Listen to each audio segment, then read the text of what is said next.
They expected inexperienced American soldiers.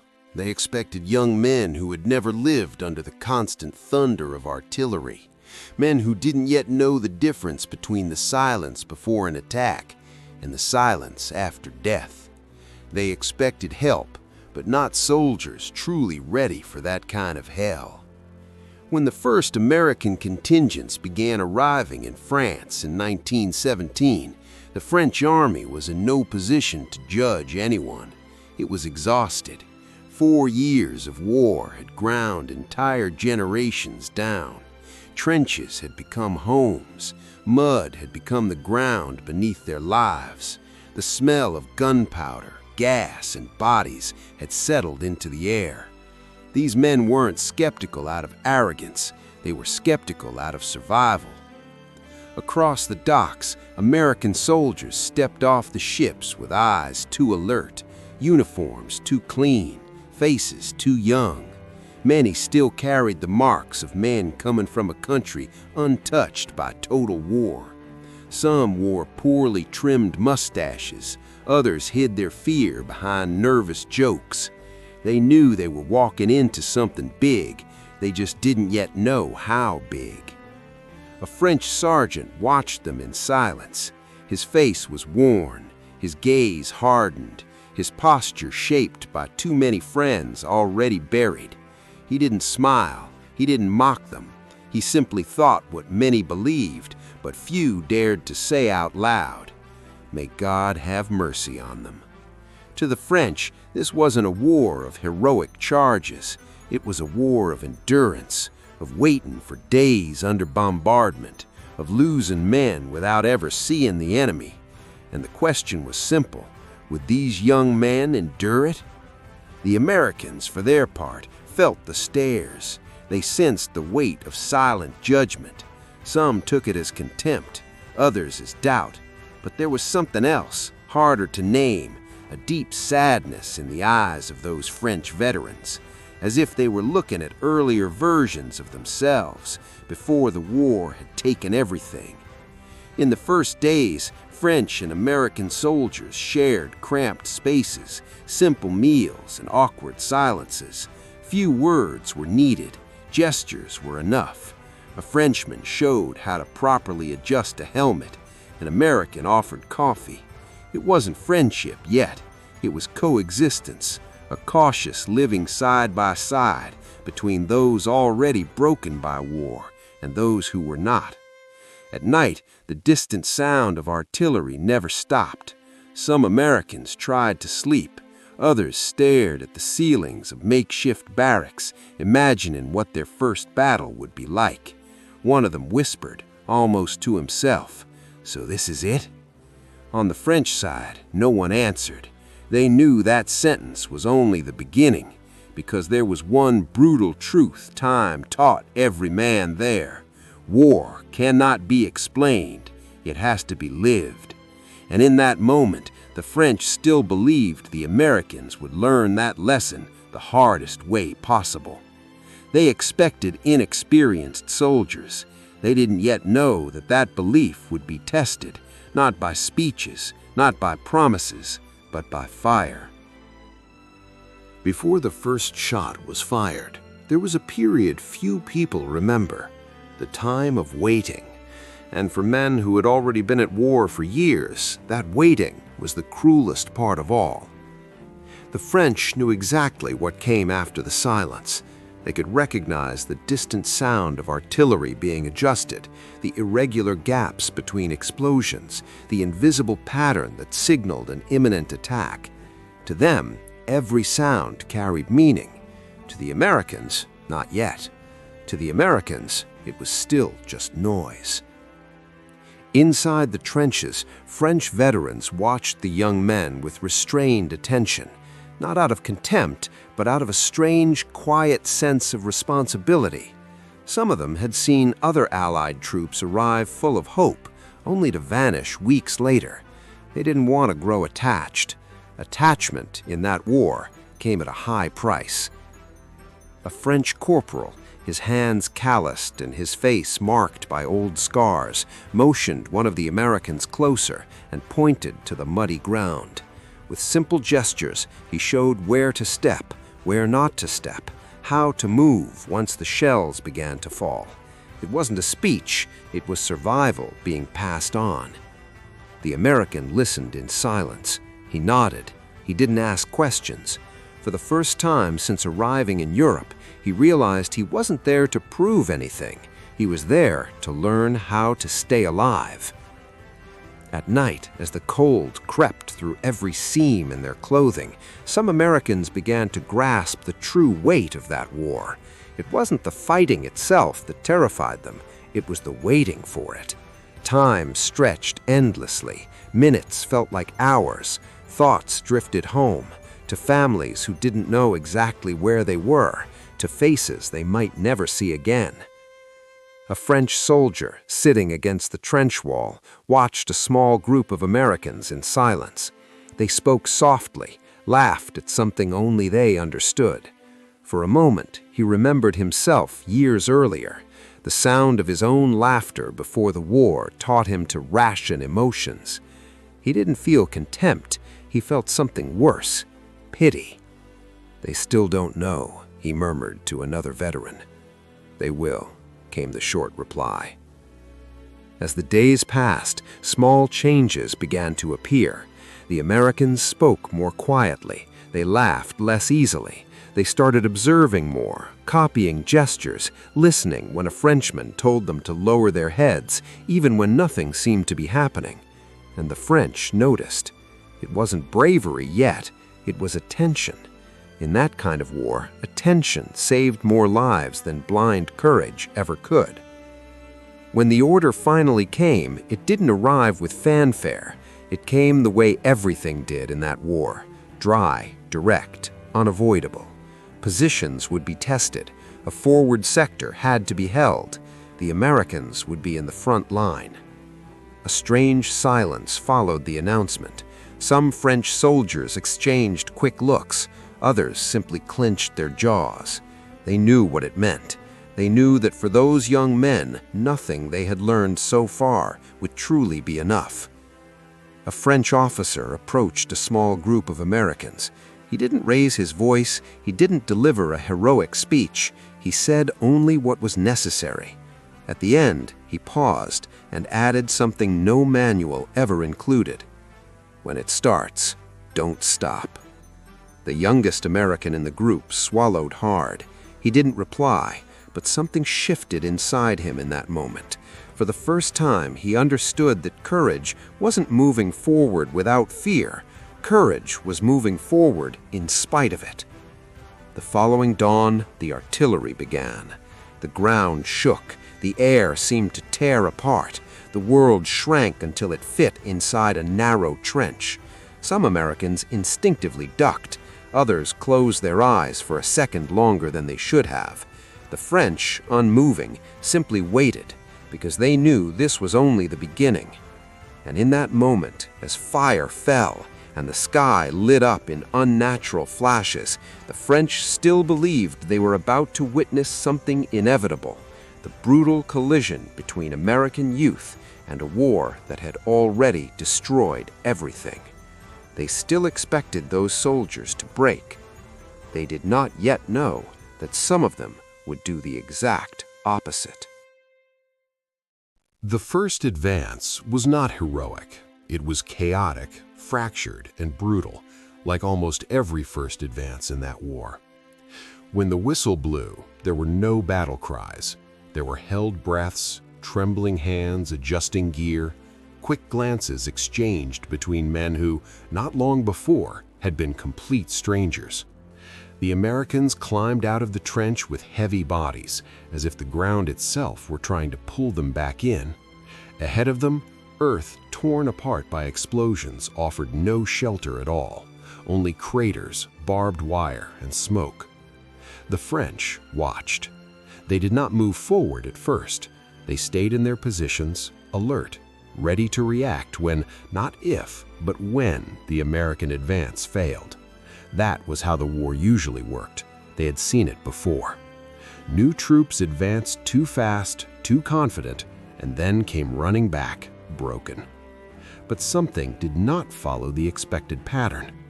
The Americans moved forward in small groups, awkward at first, but determined. Some lost the rhythm, others pushed too early. Enemy fire came down hard. One man fell, then another. The sharp crack of bullets tearing through the air left no room for imagined heroics, only split-second decisions. One American dove into a crater. Another dropped beside him, gasping. The first shouted something that was swallowed by the noise. The second only nodded and kept moving. There was no clear order, no perfect coordination. There was something more primitive at work. No one wanted to be the first to go back. On the French side, a veteran narrowed his eyes, trying to make sense of what he was seeing. They were taking losses, that was obvious, but they weren't collapsing. They weren't running. They weren't stopping to shout useless commands. They kept moving forward, meter by meter, as if every step were a deliberate choice. They didn't fall back, someone murmured. It wasn't admiration yet, it was surprise. The fire intensified. The ground erupted around the Americans, throwing mud and shrapnel into the air. One of them dropped to his knees, disoriented. A French soldier instinctively moved to help, then stopped. The American got up on his own, staggered, adjusted his helmet, moved forward. That caught their attention. In that kind of war, the body always wanted to retreat before the mind did. Most men obeyed. These young soldiers were not. When the advance finally halted, the ground gained was small, almost insignificant on a map, but something in the air had changed. The French moved forward, taking positions alongside the Americans. For the first time, not as overseers, but as comrades. A French sergeant walked past a group of Americans sitting on the ground, filthy, exhausted, eyes wide from the surge of adrenaline. He stopped and looked at one of them, staring blankly, still shaking. "First time?" he asked, without irony. The American nodded slowly. The Frenchman was silent for a moment, then said something simple, almost blunt. "You stayed." It wasn't praise, it was recognition. That night, as the wounded were collected and the dead were gathered, the French noticed something that wouldn't appear in any report. The Americans weren't celebrating. They weren't speaking loudly. They weren't displaying victory. They sat in silence, staring at the ground, trying to understand what had just happened, exactly the way the French had done years earlier. A veteran spoke quietly. "They learned fast." Another replied, still watching, "Too fast." That night, for the first time since the Americans had arrived, the French no longer thought of them as temporary reinforcements. They thought of them as part of the war, a real part, an inevitable one. They were still young, they were still inexperienced, but they had done something no training could ever teach. They had advanced, and they had not fallen back. And for men who lived and died in that war, that changed everything. After the first battle, nothing returned to exactly the way it had been before. There were no ceremonies, no speeches, no improvised medals. There was something far rarer in that war: continuity. The days that followed were filled with small operations, short advances, calculated withdrawals, and long hours under intermittent fire. It was in that rhythm, repetitive, draining, merciless, that the French judged who truly belonged on the front line, and the Americans were still there, dirty, worn down, their eyes more alert, their movements less impulsive. The French began to speak more, not much, but enough. A gesture here, a correction there. They no longer explained everything as if speaking to beginners. They corrected them as if speaking to equals. In that war, it was a clear sign: trust unspoken. On a cold, early morning, a small mixed unit, French and American, was sent to occupy a forward position. It wasn't a glorious mission. It was dangerous, poorly mapped, and offered little chance of rapid reinforcement. A French veteran received the order and instinctively looked for someone to share the responsibility. Without realizing it, he chose an American. The gesture did not go unnoticed. The American sensed it in the tone of voice, in the lack of excessive explanation, in the direct way the Frenchman spoke, the way he would speak to any other veteran. He simply nodded. As they moved under a heavy, starless sky, the group advanced in silence. One American slipped in the mud and nearly fell. A French soldier grabbed his arm before the noise could give away their position. No words were exchanged. None were needed. When they reached the designated point, they began to dig, reinforce, and observe. A Frenchman passed a cigarette to an American. The American accepted it. They smoked in silence. The war had taught them both that too many words were a liability. Hours later, the attack came quickly. It wasn't large, it was precise, the kind meant to test nerves. Crossfire slammed into the newly occupied position. The Americans reacted without panic. One of them shifted to cover an exposed flank before anyone asked. A French soldier noticed and adjusted his position in response. There were no shouted orders. There was mutual reading. When the attack ended, the French officer did something rare. He walked among the men, looked at each one, and said only, "Good."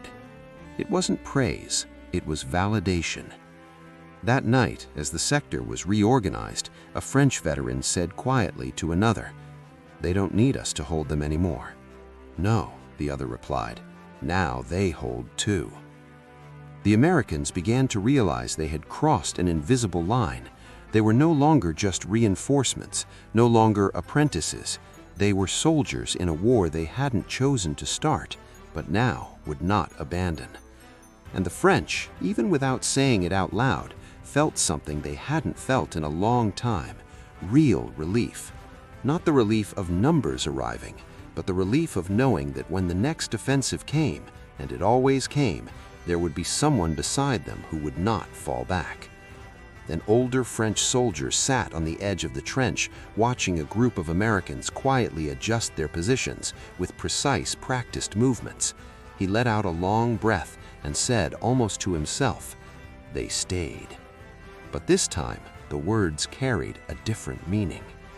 They hadn't just stayed, they belonged. When the new offensive was announced, no one celebrated. The word offensive no longer carried hope, only the certainty of losses. The French knew that kind of operation well, weeks of preparation for hours of absolute chaos. The Americans, now quieter, could tell from the veterans' behavior that this would not be like before. Maps were spread across wooden crates. Fingers traced crooked lines, approximate positions, enemy strong points. A French officer explained in short sentences. He didn't repeat himself. He didn't simplify. The Americans listened like men who already understood the cost of getting it wrong. When the briefing ended, there were no unnecessary questions, just nods. That alone said a great deal. In the early hours of the advance, French and American soldiers waited together on the same line. There was no clear separation. Different uniforms, yes, but the same exhaustion in their eyes, the same tightness in their chests. An American checked a Frenchman's gear. A French soldier corrected an American's position. Small gestures that never appeared in reports, but decided who would survive. When the fire began, it came the way it always did, without fair warning. Artillery tore into the ground ahead, throwing up columns of earth and smoke. The advance followed, heavy, uneven. The terrain favored no one. Every meter demanded brutal effort. At a critical point, the forward group hesitated. Enemy fire intensified, pinning men in shallow craters. A French officer quickly assessed the situation. The route to the left was too exposed. To the right, there was partial cover, but it required immediate movement. Before he could give the order, an American was already moving.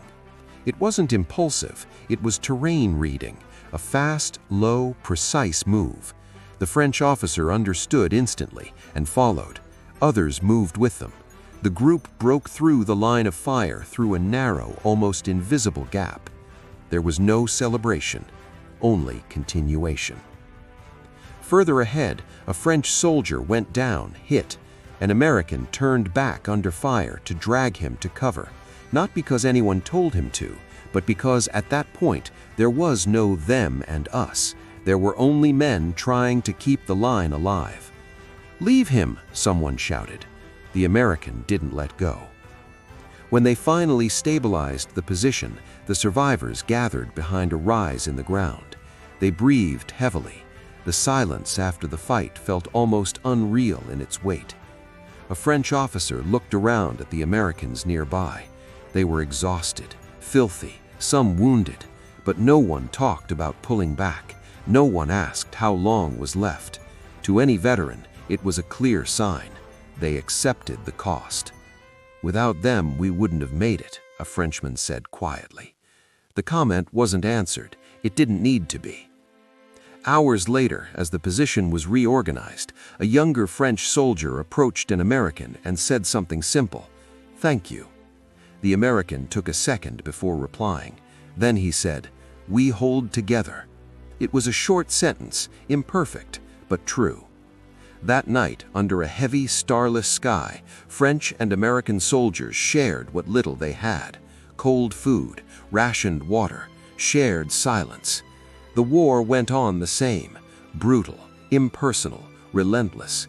But something between those men had changed. They no longer watched each other with caution. They watched the horizon together. And for the first time since the Americans had arrived in France, French veterans no longer wondered whether they would hold through the next attack. The question now was different.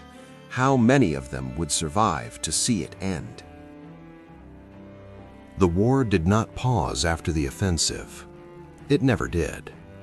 The days that followed blurred into an exhausting sequence of advance, consolidation, enemy attack, and immediate response. Time lost its meaning.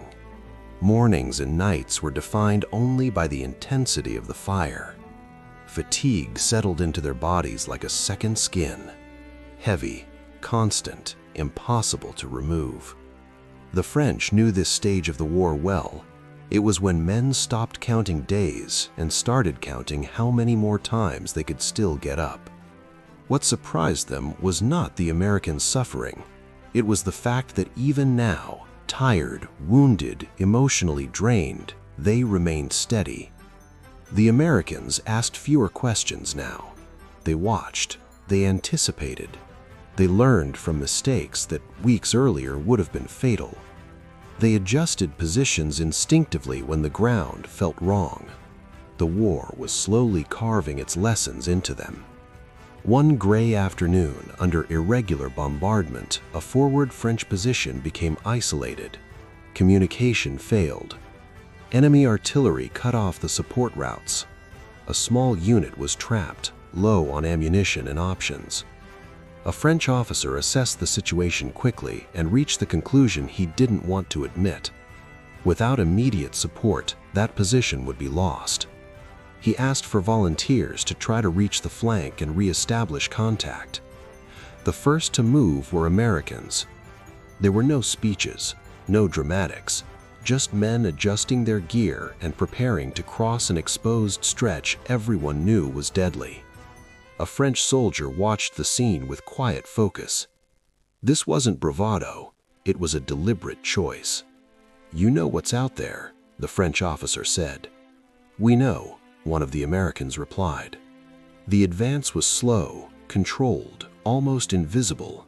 Enemy fire came down hard. 2 men were hit. The group didn't stop, didn't rush, didn't panic. They kept going. When they finally broke the isolation and the position was stabilized, the cost was clear. Fallen men, lost equipment, faces marked by something deeper than dirt. During the reorganization, the French officer walked up to the surviving Americans. He didn't speak right away. He observed. He weighed what he saw. Then he said something none of them would ever forget. "You saved men who were here before you arrived." It was more than thanks. It was full acceptance. Word spread quickly through the French units, not as exaggeration, not as propaganda, but as simple fact. The Americans had held when they didn't have to. They had advanced when they could have waited. They had paid the price without complaint. A French veteran remarked while cleaning his weapon, "They're not reinforcements anymore." Another replied, "They never were." That night, something rare happened. A French officer stood before a small mixed group and addressed the Americans directly. It wasn't a long speech. It wasn't emotional. It was blunt, almost harsh, like everything in that war. "You fought like men of this war." For any French soldier, that was the highest compliment. The Americans listened in silence. Some lowered their heads, others simply nodded. There was no displayed pride, only the weight of confirmation. They had crossed the line between expectation and reality for good. They were no longer the young men who had arrived with clean uniforms and curious eyes. The war had marked them as it had marked everyone there. And because of that, the French now saw them as equals. At that point in the war, equality didn't mean honor.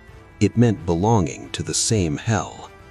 And when the next attack came, as it always did, French and American soldiers moved without hesitation, without distinction, without any need to prove themselves. Because now, when someone asked who would hold the line, the answer was no longer a nationality. It was simple: whoever was there. By this point, no one talked about arrival anymore. Arrival had been left behind, buried along with the first dead. French and American soldiers now lived at the same broken rhythm of war. They slept when they could. They ate when there was something to eat. They learned to recognize danger not by loud noise, but by the wrong kind of silence. No one asked anymore whose responsibility a sector was. If someone was there, the responsibility was shared.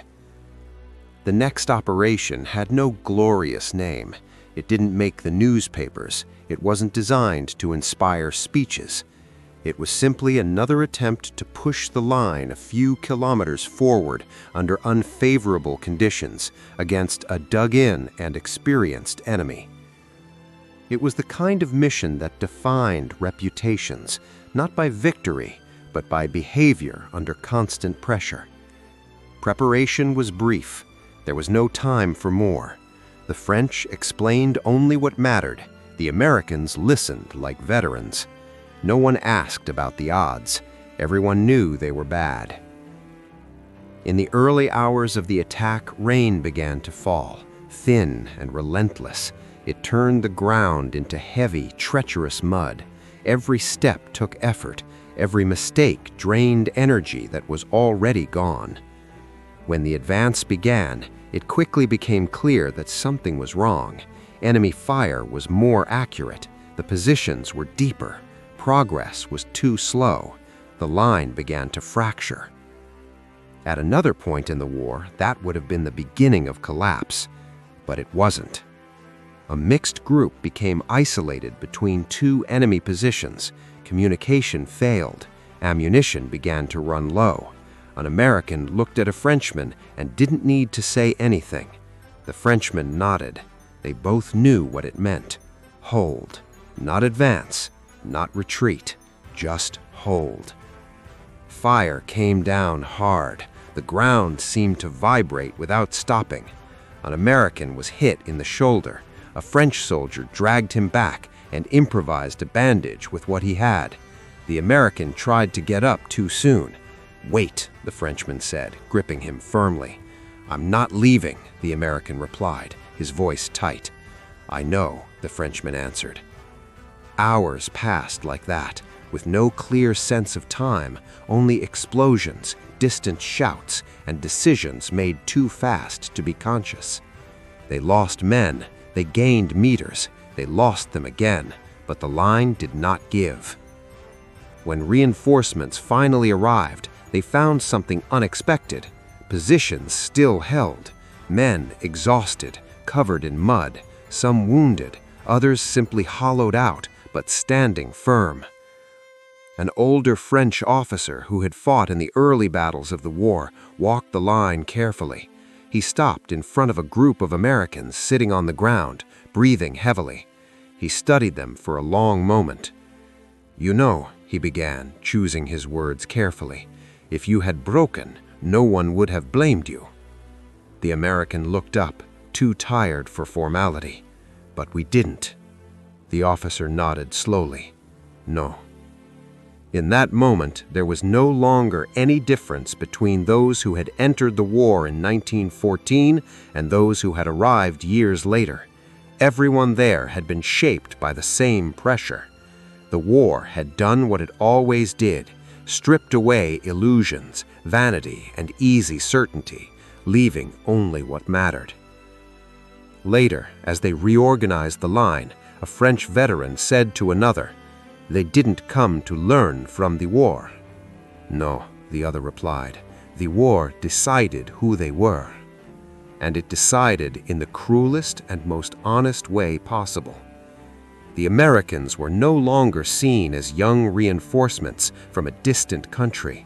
They were seen as men who had gone through the same process of exhaustion, loss, and adaptation. Men who had learned that bravery was not advancing without fear, but staying when everything told you to leave. In that sector, that night, French and American soldiers shared the same heavy silence after the fighting. There were no words strong enough to explain what had been gained there. It wasn't territory, it wasn't glory, it was something deeper. Absolute trust. As the war moved into its final months, that trust was already set. It no longer needed to be tested. It simply existed, written into decisions made under fire, lives saved, and positions held against all odds. And when someone, at some point, remembered how it had all begun, the doubts, the wary looks, the belief that those Americans were too young, too clean, too inexperienced, the memory felt distant. Because now, faced with the reality of that war, only one truth remained. They had arrived inexperienced, but the war had revealed them as brave. When the war began to tilt toward its end, no one noticed it right away. There was no clear day when fears simply vanished. There were only fewer attacks, fewer desperate advances, fewer new men arriving to replace those who fell. For those on the front line, the end of the war never felt like an event. It felt like collective exhaustion. French and American soldiers stayed together through the final months, holding positions, advancing when necessary, burying the dead whenever they could. By then, they no longer remembered what it was like to fight apart. Living side by side had erased the initial strangeness. What remained was trust, built where it has always been real, under fire. A French veteran watching a group of Americans resting after yet another operation said quietly to someone beside him, "They arrived the way everyone does." "And they stayed the way few do," came the reply. The words never made it into reports. They weren't printed in newspapers, but they reflected something real.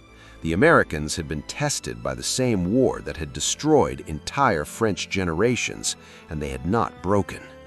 When the armistice finally came, it didn't bring immediate joy. It brought silence, a heavy, almost unsettling silence after years of constant noise.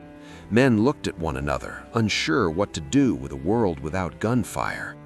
Some Americans would return home. Others would remain buried in French soil. And the French knew it. They knew those young men from a distant country had paid a price no one can pay out of obligation, only by choice and commitment. In shattered villages, muddy roads, and cratered fields, simple scenes unfolded. Long handshakes, lingering looks, wordless goodbyes. It wasn't romantic friendship, it was deep respect, the kind that's born when someone holds the line beside you when everything says they shouldn't. Years later, historians would speak of numbers, divisions, offensives, and treaties. They would talk about industrial output, logistics, and political decisions.